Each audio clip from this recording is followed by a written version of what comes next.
Everyone friends, आप सभी को स्वागत है शुभम क्लास गोपालगंज में। तो आज के हम इस वीडियो में बहुत ही मोस्ट इंपॉर्टेंट ऑब्जेक्टिव क्वेश्चन है जो आपका क्लास 12 आपका हिंदी का हम ऑब्जेक्टिव क्वेश्चन लिया है। देखिए, ऑल किताब से यानी ऑल बुक से हम ऐसे 500 ऑब्जेक्टिव क्वेश्चन चुने हैं जो कि बिहार बोर्ड परीक्षा में पूछे जाते हैं, जो कि 500 वीवीआई ऑब्जेक्टिव क्वेश्चन। तो हम इस वीडियो में बस 50 ही वीवीआई ऑब्जेक्टिव क्वेश्चन करेंगे। देखिए, आपको पीडीएफ भी बिल्कुल फ्री में दिया जाएगा। आप लोग के ही लिए ही बनाया गया है सब पीडीएफ, आप लोग अच्छे से मतलब अध्ययन कर सकें। तो देखिए, पीडीएफ इस नंबर पर संपर्क करें और बिल्कुल फ्री में आप प्राप्त करें पीडीएफ को 7349938551 पर व्हाट्सएप पर संपर्क करें और इसका पीडीएफ बिल्कुल फ्री में प्राप्त करें। अब बात करें, देखिए बीच में एक कोड को बताया जाएगा, बीच में कोड को, वीडियो के बीच में एक कोड को बताया जाएगा जिसको आप बताएंगे तभी आपको पीडीएफ दिया जाएगा। तो आपको क्या करना है, बिल्कुल वीडियो को शुरू से अंत तक देखना है और वीडियो के बीच में कोड को बताया जाएगा, तो आप इस नंबर पर संपर्क करके कोड नीचे लिख दीजिएगा, आपको पीडीएफ बिल्कुल फ्री में दिया जाएगा। चलिए फ्रेंड्स, आपका पहला क्या है कि मालिक मोहम्मद जैसी की कविता कौन सी है। मालिक मोहम्मद जैसी की कविता कौन सी है यह पूछा गया है। तो आपको मालूम होगा कि मालिक मोहम्मद जैसी किस कविता को लिखे हैं, तो कड़बक को लिखे हैं। किसको? कड़बक को मालिक मोहम्मद जैसी जी लिखे हैं। बात करें पुत्र वियोग किसके राइट, पुत्र वियोग को कौन लिखे हैं, तो पुत्र वियोग के सुभद्रा कुमारी को चौहान लिखे। कौन? सुभद्रा कुमारी चौहान के द्वारा ये लिखा गया है। सुभद्रा कुमारी चौहान जी, कुमारी चौहान के द्वारा आपका पुत्र वियोग लिखा गया है। और बात करें अब उषा का, तो उषा का राइटर हो गए हैं शमशेर बहादुर सिंह के द्वारा उषा कविता को लिखा गया और हार जीत अशोक वाजपेयी जी के द्वारा लिखा गया। तो इसमें क्या पूछा है कि मालिक मोहम्मद जैसी की कविता कौन सी है, तो कड़वक होगा। इसका सही उत्तर आपका बी हो जाएगा। चलिए, दूसरा नंबर प्रश्न की बात करती है। इसमें क्या पूछा है कि मालिक मोहम्मद जैसी का जन्म कब हुआ था। मालिक मोहम्मद जैसी का जन्म कब हुआ था दोस्तों, यह मालूम करना है। तो मालिक मोहम्मद जैसी का जन्म 1492 ईस्वी में था। कब? 1492 ईस्वी में इनका जन्म हुआ है। कहाँ पर? देखिए, 1492 ईस्वी में इनका जन्म हुआ है। कहाँ पर हुआ है, तो देखिए जायस कब्र अमेठी में हुआ था। कहाँ पर? जायस कब्र अमेठी जो गाँव है एक, वहीं पर इनका जन्म हुआ है, जो उत्तर प्रदेश में हुआ है, मतलब उत्तर प्रदेश में वो गाँव को पड़ता है। चलिए, तीसरे नंबर प्रश्न की बात करते हैं। इसमें क्या बचा है कि इनमें से कौन प्रेम के पीर के कवि है। प्रेम के पीर के कवि पूछा गया है, तो इसका सही जवाब क्या हो जाएगा, तो देखिए दोस्तों, प्रेम के पीर के कवि आपका कौन है, तो देखिए प्रेम के पीर के कवि आपका जायसी, देखिए नाभादास जी जो है वो प्रेम के पीर के कवि हैं। आपको मालूम होगा कि नाभादास जी, सॉरी, जायसी जी है। जायसी जी जो है वो प्रेम के पीर के कवि हैं। नाभादास की बात करें तो नाभादास जी वैष्णव संत के कवि है। कैसे? वैष्णव संत की कवि है। वैष्णव संत की नाभादास जी कवि है। और बात करें सूरदास की, तो सूरदास आपको मालूम होगा कि सूरदास भक्ति कवि है। किसका? भक्ति कवि है, ये भक्ति कवि है। और कबीरदास किसके कवि है, तो कबीरदास भी आपको ज्ञान स्तरीय के कवि है। कौन? ज्ञान स्तरीय के कवि है। तो इसमें क्या बचेगा, प्रेम के पीर कवि कौन है, तो प्रेम के पीर यानी कि प्रेम मार्गी के कवि कौन है, तो प्रेम मार्गी को ही जायसी जी के द्वारा लिखा गया है। चलिए, इसका सही उत्तर ये हो जाएगा, प्रेम के पीर के कवि जायसी जी हैं। चलिए, 4 नंबर प्रश्न की बात करें तो इसमें क्या होता है, पदावत किस प्रकार की रचना है। पदावत किस प्रकार की रचना है, तो यह क्या है, एक प्रेम कथा है। क्या है? एक प्रेम कथा। देखिए, पदावत जो है वो किसके द्वारा लिखा गया है, तो ये जो लिखा गया है जायसी जी के द्वारा लिखा गया है, जो प्रेम मार्गी को ही पदावत यानी कि प्रेम मार्गी के ही पदावत प्रेम कथा कहा जाता है। चलिए, 5 नंबर प्रश्न की बात करते हैं। इसमें क्या बजाय कि जायसी का जन्म स्थान कहाँ पर हुआ है। जायसी जी का जन्म स्थान कहाँ पर हुआ है, कहाँ पर हुआ है दोस्तों, तो कहाँ पर हुआ है, अमेठी में हुआ है। अमेठी, ऑप्शन नंबर डी हो जाए राइट ऑप्शन। देखिए फ्रेंड्स, आप वीडियो को बिल्कुल शुरू से अंत तक देखिए। आपको पीडीएफ चाहिए तो आपको देखना पड़ेगा और आपको अध्ययन भी हो जाएगा एक बार। चलिए, कड़बक कहाँ से लिया गया, तो जो कड़बक है ना वो पदावत से लिया गया है। कहाँ से? पदावत से लिया गया है कड़बक को। Option number D right option हो जाएगा। चलिए, 7 नंबर प्रश्न की बात करते हैं, इसमें क्या बताएंगे, जायसी थे। जायसी जी ये क्या थे? तो जायसी जी एक क्या थे? या एक फकीर है। क्या? एक फकीर। Option number C right option हो जाएगा। चलिए 8 नंबर प्रश्न की बात करते हैं, इसमें क्या बचाए कि पदावत किनकी रचना है? पदावत किसकी रचना है? तो पदावत जो है वो किसकी रचना है? जायसी जी की रचना है। किसकी? जायसी जी की रचना है Padmavat. Option number C right option हो जाएगा। ऑप्शन नंबर सी सही जवाब। चलिए 9 नंबर प्रश्न की बात करते हैं, इसमें क्या बचाए कि पाठ में संकलित कड़वक कहाँ से लिया गया है? पाठ में जो संकलित है वो कड़वक, जो कड़वक कविता है वो कहाँ से लिया गया है? तो वो कहाँ से लिया गया है फ्रेंड्स? वो आखिरी कलाम से लिया गया है। कहाँ से? आखिरी कलाम से लिया गया है। Option number C right option हो जाएगा। सॉरी फ्रेंड्स, ये जो कड़वक था ना वो पदावत से लिया गया है, आखिरी कलम से नहीं। सॉरी, पदावत से जो है वो कड़वक को लिया गया है, कड़वक को।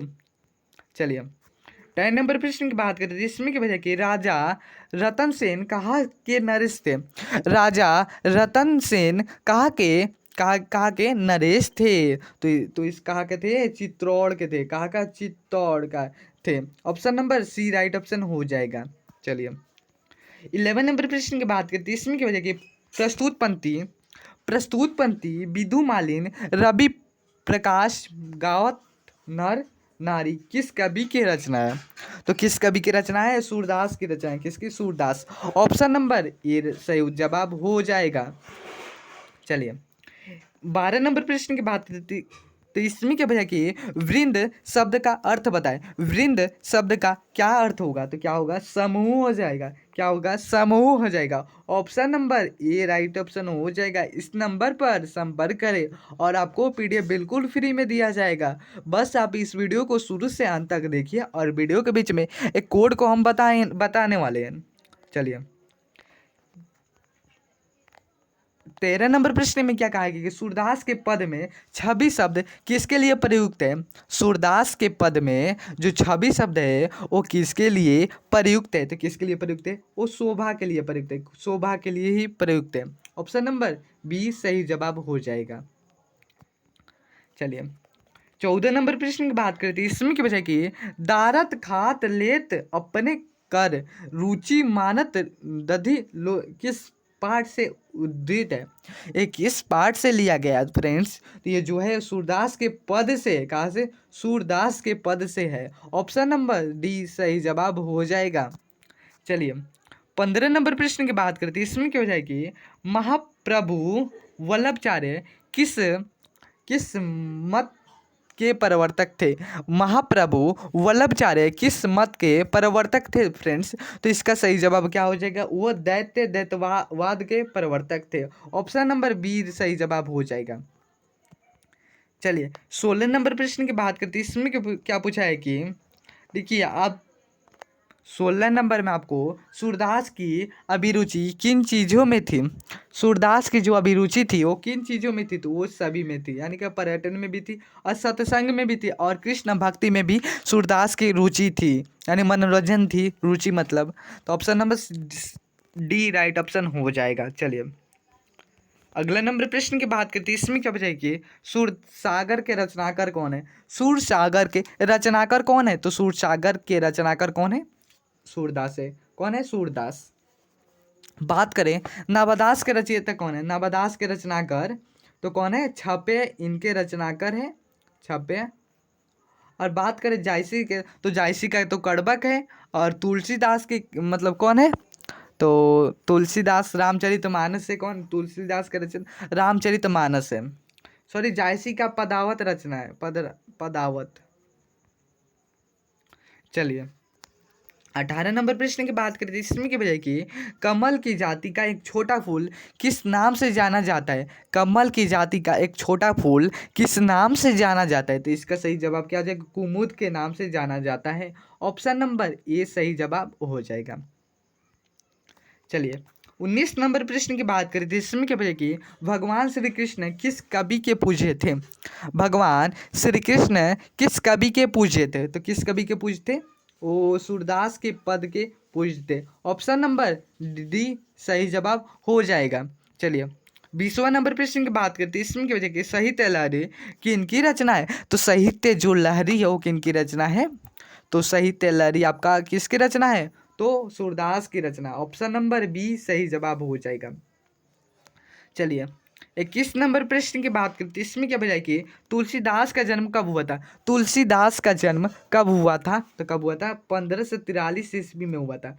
1543 ईस्वी में तुलसीदास का जन्म हुआ था। ऑप्शन नंबर बी सही जवाब हो जाएगा। देखिए आप इस नंबर पर संपर्क करें और हम कोड बता रहे हैं जिसको आप बताएंगे तभी आपको पीडीएफ दिया जाएगा। तो 7349938551 पर व्हाट्सएप संपर्क करें और वीडियो के बीच में जो कोड हम कहे थे तो क्या है कोड इसमें 702 इसमें कोड है और आप हमारे पर्सनल नंबर पर संपर्क करें और इसका पीडीएफ बिल्कुल फ्री मिले। क्या है? 702 इस वीडियो का कोड है। अगर ये 5 है ये सब ऑब्जेक्टिव चाहिए तब। देखिए 22 नंबर प्रश्न में क्या कहा गया है कि काशी में कितने वर्ष रहकर तुलसीदास ने शिक्षा प्राप्त की थी? काशी में कितने वर्ष रहकर तुलसीदास ने शिक्षा प्राप्त की थी? तो कितने वर्ष रहकर? तो 15 वर्ष तक रहकर ही उन्होंने शिक्षा प्राप्त की। तो ऑप्शन नंबर बी सही जवाब हो जाएगा। चलिए 23 नंबर प्रश्न की बात करते हैं इसमें क्या बजाय कि रामचरितमानस क्या है? रामचरितमानस किनकी रचना मतलब किनकी रचना है? रामचरितमानस किसकी रचना है? तो इसका सही जवाब क्या हो जाएगा? तुलसीदास की रचना है। ऑप्शन नंबर बी सही जवाब। चलिए 24 नंबर प्रश्न की बात करते हैं इसमें क्या हो जाएगा? दूसरे पद में तुलसी ने अपना परिचय किस रूप से दिया? दूसरे पद में तुलसी ने अपना परिचय किस रूप से दिया है? तो भिखारी के रूप में दिया है। किसमें? भिखारी के रूप में। ऑप्शन नंबर सी सही जवाब हो जाएगा। चलिए 25 नंबर प्रश्न की बात करते हैं इसमें क्या बजा के तुलसीदास के पठित पद किस भाषा में है? तुलसीदास के पठित पद किस भाषा में है? तो किस भाषा में है? ब्रज भाषा में है। ऑप्शन नंबर बी सही जवाब हो जाएगा। चलिए 26 नंबर प्रश्न की बात करते हैं इसमें क्या है कि तुलसीदास ने प्रथम पद में किसकी स्तुति किया? तुलसीदास ने प्रथम पद में किसकी स्तुति की है? तो किसकी स्तुति की है? सीता जी की प्रथम पद में बात की है। Option number C right option हो जाएगा। तुलसीदास ने प्रथम पद में सीता जी की बात की है, स्तुति की है, वर्णन किया है इसका मतलब। चलिए 27 नंबर प्रश्न में क्या कहा गया कि निम्नलिखित में से रामचरितमानस क्या है? तो रामचरितमानस क्या है? महाकाव्य है। क्या है? एक महाकाव्य। ऑप्शन नंबर सी सही जवाब हो जाएगा। चलिए 28 नंबर प्रश्न में क्या कहा गया कि रामचरितमानस की भाषा है। रामचरितमानस की कौन सी भाषा है? तो यह एक अवधि है। रामचरित भाषा के मतलब है वो अवधि है। ऑप्शन नंबर सी सही जवाब हो जाएगा। चलिए फ्रेंड्स 29 नंबर प्रश्न में क्या कहा गया कि कविता वाली के रचनाकार कौन है? कविता वाली के रचनाकार कौन है? तो कविता वाली के रचनाकार सही जवाब क्या हो जाएगा? तुलसीदास है। का तुलसीदास। ऑप्शन नंबर बी सही जवाब हो जाएगा। तो चलिए फ्रेंड्स अगला नंबर प्रश्न की बात करते हैं इसमें क्या बजाय कि तुलसीदास की पत्नी का क्या नाम था? तुलसीदास के पत्नी का क्या नाम था? तो क्या नाम था? रत्नावली था। क्या नाम था? रत्नावली। ऑप्शन नंबर बी सही जवाब हो जाएगा। चलिए फ्रेंड्स थोड़ा जल्दी में करते हैं हम। छपे किस शीर्षक के रचयिता कौन है? छपे शीर्षक के रचयिता कौन है? तो शीर्षक के रचयिता कौन है? नाभादास जी है। कौन? नाभादास जी। ऑप्शन नंबर सी सही जवाब हो जाएगा। चलिए 32 नंबर प्रश्न में क्या कहा गया कि नाभादास जी की कौन सी रचना है? नाभादास की कौन सी रचना है? तो नाभादास की रचना कौन सी है? छपे। Option number D right option हो जाएगा। चलिए 33 नंबर प्रश्न में क्या कहा है कि बीजक के रचयिता कौन है? बीजक के रचयिता कौन है? तो बीजक के रचयिता कौन है? कबीरदास है। कबीरदास। ऑप्शन नंबर बी सही जवाब हो जाएगा। तो चलिए फ्रेंड्स 34 नंबर प्रश्न में क्या कहा गया कि नाभादास जी किस धारा के संत थे? नाभादास जी किस धारा के संत थे? तो किस धारा के संत थे नाभादास जी? वैष्णव दर्शन के संत थे। ऑप्शन नंबर सी सही जवाब हो जाएगा। चलिए फ्रेंड्स 35 नंबर प्रश्न में क्या है गया क्या कहा गया है कि नाभादास जी राम भक्ति मर्यादा के स्थान पर क्या थे? तो देखिए नाभादास जी राम भक्ति मर्यादा के स्थान पर मतलब थे क्या थे? तो ऑप्शन नंबर सी क्या हो जाएगा? माधुर्य भाव का पूर्णता। माधुर्य भाव का पूर्णता। ऑप्शन नंबर सी सही जवाब हो जाएगा। देखिए फ्रेंड्स हम आपको बता दें कि ये जितना भी ऑब्जेक्टिव क्वेश्चन हम पूरे 500 ऐसे ऑब्जेक्टिव क्वेश्चन लिए हैं। देखिए आप क्या कितना लिए हम बहुत मेहनत की इसमें। देखिए आप बता दे रहे हैं देखिए ये सब ऑब्जेक्टिव क्वेश्चन है जो आपके पूरे बुक से लिया गया है। तो हम मिलते हैं, अगर ऐसे ही चाहिए तो आप 7-3 देखिए आपको कितना हम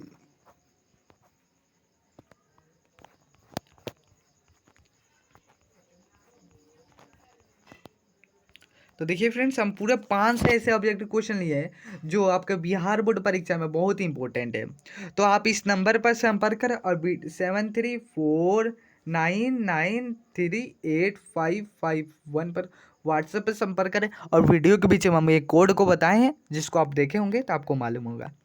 इस नंबर पर संपर्क करें और पीडीएफ बिल्कुल फ्री मिले। तो मिलते हैं अगले वीडियो में। Thank you, thanks for watching. जय भारत।